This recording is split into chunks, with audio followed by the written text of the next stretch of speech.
Renungan Harian Sabtu 10 April 2021. Pergilah ke seluruh dunia, beritakanlah Injil kepada segala makhluk. Bacaan pertama diambil dari Kisah Para Rasul bab 4 ayat 13 sampai 21 dan bacaan Injil dari Injil Markus bab 16 ayat 9 sampai 15.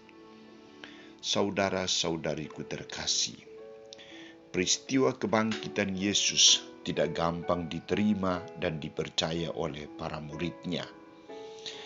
Dalam bagian penutup Injil Markus dikisahkan tentang penampakan Yesus kepada Maria Magdalena dan kepada dua murid yang dalam perjalanan menuju ke Emmaus.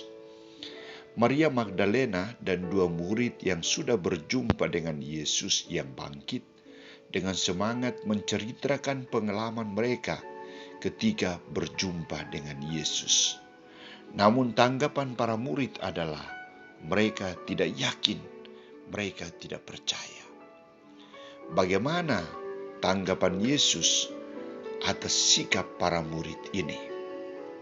Pertama, Ia menampakkan diri kepada ke-11 murid itu ketika mereka sedang makan, dan Ia mencelah ketidakpercayaan dan kedegilan hati mereka oleh karena mereka tidak percaya kepada orang-orang yang telah melihat Dia sesudah kebangkitannya.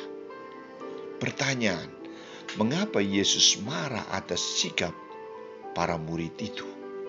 Yesus marah karena segala sabda yang telah dikatakan kepada mereka sebelum Ia wafat tidak didengarnya dengan baik, tidak disimpan dalam hati, dan tidak dijadikan sebagai pedoman hidup. Sikap para murid ini adalah mereka tidak mau mendengar berita kebangkitan itu dari orang lain. Mereka mau menyaksikan Yesus sendiri hadir dan menampakkan dirinya di hadapan mereka. Kerinduan hati mereka dipenuhi oleh Yesus. Kedua, Ia memberikan perintah baru kepada mereka. Pergilah ke seluruh dunia, beritakanlah Injil kepada segala makhluk. Para murid yang telah menyaksikan kebangkitan Yesus diperintahkan agar pergi ke seluruh dunia dan mewartakan Injil. Tugas mewartakan Injil menjadi tanggung jawab para muridnya. Seluruh dunia menjadi lahan pewartaan Injil. Tujuan pewartaan Injil adalah agar segala bangsa, semua orang dapat mengalami kabar sukacita Injil. Misi perutusan Yesus tidak dibatasi hanya untuk kelompok tertentu, tetapi terbuka untuk semua orang. Berita Injil harus melampaui semua orang, segala makhluk.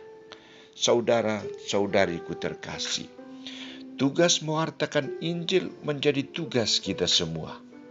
Apakah kita sungguh-sungguh aktif dalam pewartaan Injil?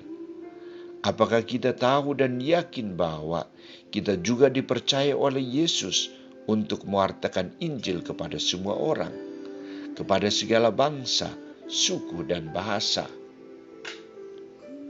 Misteri pembaptisan yang kita terima menjadikan kita wajib menjadi pewarta sabda Yesus. Karena itu, Yesus menuntut kita untuk mengorbankan diri kita. Yesus menuntut kerelaan untuk keluar dari ego dan pergi membagikan kabar sukacita kepada orang lain, kepada sesama yang belum mendengar dan menerimanya. Tugas ini memang berat, tetapi bila ada kemauan, bila ada tekad untuk mewartakan Injil, Yesus akan membantu mewujudkan kerinduan itu, dan Ia sendiri akan menjadi sarana keselamatan dalam pewartaan kita. Semoga kita mampu untuk melaksanakan misi perutusan Yesus ini.